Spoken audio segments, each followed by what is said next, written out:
चौथ माता की कथा। कथा की शुरुआत गणेश वंदना से होती है।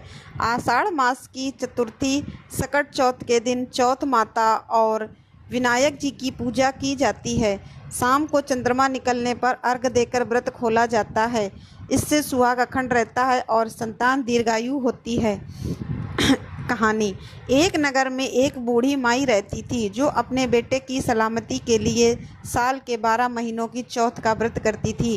वह हर चौथ को 4 लड्डू बनाती थी, एक बेटे के लिए, एक पूजा के लिए, एक दान के लिए और एक खुद के लिए। एक बार उसका बेटा अपनी ताई के घर गया। ताई ने ताना मारा कि तेरी माँ तेरी कमाई उड़ाने, माल खाने के लिए 12 चौथ का व्रत करती है। अगर तू परदेश चला जाए तो वह एक भी व्रत नहीं करेगी। बेटे को ताई की बात सच लगी और उसने माँ से कहा कि मैं परदेश जा रहा हूँ। माँ ने उसे रोकने की कोशिश की, पर जब वह नहीं माना तो माँ ने उसे रक्षा के लिए चौथ माता के अभिमंत्रित आँखें, चावल, गेहूँ के दाने देकर विदा किया। पहला संकट, दैत्य से रक्षा। लड़का एक दूसरे नगर पहुंचा। वहां एक बूढ़ी माई रोते हुए पुए, मीठी पूड़ी बना रही थी। पूछने पर उसने बताया कि पहाड़ी पर एक दैत्य रहता है जिसके पास राजा हर घर से एक आदमी बलि के लिए भेजता है। आज उसके बेटे की बारी है। लड़के ने कहा, तुम मुझे पुए खिला दो, मैं तुम्हारे बेटे की जगह चला जाऊंगा। रात को वह दैत्य के पास गया। जैसे ही दैत्य आया, लड़के ने चौथ माता के आंखें उसकी तरफ फेंके और प्रार्थना की। चौथ माता की कृपा से दैत्य का सिर कटकर अलग हो गया। राजा ने खुश होकर उसे उपहार दिया। दूसरा संकट आवे।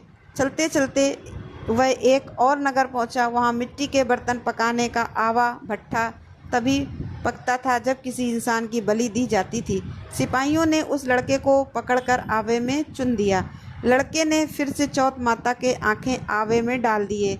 माता की कृपा से आवा तुरंत पक गया और मिट्टी के बर्तनों की जगह सोने चांदी के बर्तन बन गए और लड़का सुरक्षित बाहर आ गया। परीक्षा और विवाह। राजा को यकीन नहीं हुआ तो उसने चांदी की एक सुराही नलीदार बर्तन मंगवाई और कहा कि इसकी नली से निकल कर दिखाओ। लड़के ने आंखें सुराही में डाले और भौरा मधुमक्खी जैसा कीड़ा बनने की प्रार्थना की। वह भौरा बनकर बाहर निकल आया। राजा ने प्रसन्न होकर अपनी राजकुमारी का विवाह उससे कर दिया। घर वापस। कुछ दिन बाद वह अपनी पत्नी और धन दौलत, हाथी घोड़ा के साथ वापस आने अपने नगर आया। वह पंसारी की दुकान पर अपनी माँ का इंतजार करने लगा। कुछ देर बाद उसकी बूढ़ी माँ लाठी टेकती हुई आई। बेटा माँ के चरणों में गिर गया और माफ़ी मांगी। नगर के सभी लोग चौथ माता के भक्त हो गए। अब सुनिए विनायक जी गणेश जी की कहानी। बालक रूप में गणेश जी एक छोटे बालक का रूप धारण करके निकले। उनके एक हाथ में चिमटी भर चावल और दूसरे में एक चमचा दूध था। वे हर किसी से खीर बनाने की प्रार्थना कर रहे थे, लेकिन लोग उन पर हंस रहे थे। बूढ़ी माई की दया। शाम को एक गरीब बूढ़ी माई ने उनकी पुकार सुनी और खीर बनाने के लिए तैयार हो गई। बालक गणेश ने कहा, माई छोटा बर्तन मत चढ़ाओ, घर का सबसे बड़ा बर्तन चूल्हे पर रखो। माई ने ऐसा ही किया। जैसे ही उन्होंने मुट्ठी भर चावल और दूध डाला, वह बड़ा बर्तन खीर से लबलबा कर भर गया। गणेश जी ने कहा कि वे स्नान करके आते हैं। इस बीच माई के पोते पोती रोने लगे। माई ने गणेश जी का नाम लेकर थोड़ी खीर चूल्हे अग्नि में डाली और फिर बच्चों को खाने को दे दी।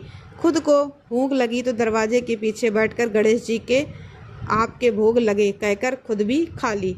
जब गणेश जी वापस आए तो माई ने कहा, बेटा खीर खा ले। गणेश जी बोले, दादी माँ, जब तुम्हारे पोते पोतियों और तुमने खाया तभी मेरा पेट भर गया। गणेश जी के कहने पर माई ने पूरे गांव को खीर की दावत दी। फिर भी बर्तन भरा रहा। राजा को पता चला तो उसने वह चमत्कारी बर्तन अपने महल मंगवा लिया, लेकिन महल पहुंचते ही खीर में कीड़े मकोड़े और बिच्छू पड़ गए और दुर्गंध आने लगी। राजा ने डर कर बर्तन वापस कर दिया। माई के छूते ही वह फिर से सुगंधित खीर बन गया। गणेश जी ने माई से कहा कि बची हुई खीर झोपड़ी के कोने में गाड़ दो। जाते जाते उन्होंने लात मारी तो झोपड़ी की जगह दिव्य महल बन गया और अगली सुबह वहां से धन के 2 मटके मिले। माई ने गणेश जी का मंदिर और तालाब बनवाया।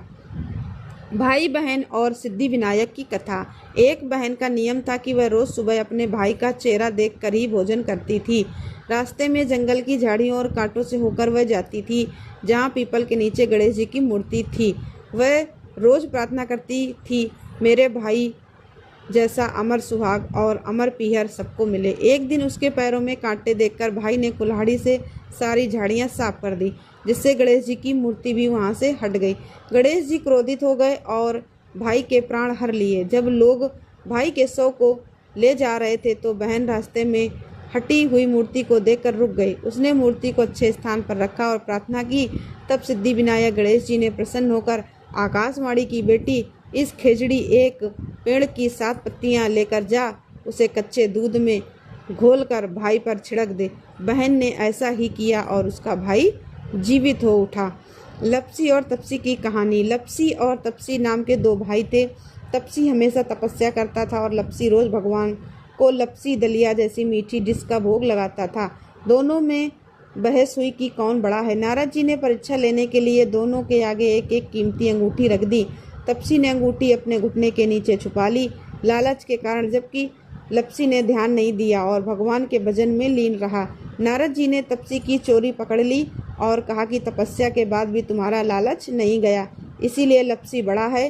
तपसी के क्षमा मांगने पर नारद जी ने कहा कि तुम्हारी तपस्या का फल तुम्हें तभी मिलेगा जब कोई व्यक्ति गाय कुत्ते की रोटी नहीं बनाएगा, ब्राह्मण को दान नहीं देगा या पूरी कथा सुनने के बाद तुम्हारी लपसी तपसी की कहानी नहीं सुनेगा। इसलिए हर व्रत में यह कहानी सुनना जरूरी माना जाता है। आइए सुनते चौथ माता की आरती। ओम जय चौथ मैया, मैया जय चौथ मैया, बोलो जय श्री चौथ मैया।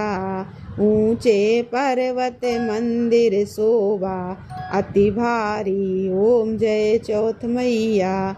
देखत रूप मनोहर असुरन भयकारी, ओम जय श्री चौथ मैया। सिंह की सवारी सोहे कर में खड़क धारी, मैया कड़क में खड़क धारी, ओम जय चौथ मैया। माता जय चौथ मैया, चौथ माता की आरती जो कोई सुहागन गावे। चौथे माता की आरती जो कोई सुहागन गावे।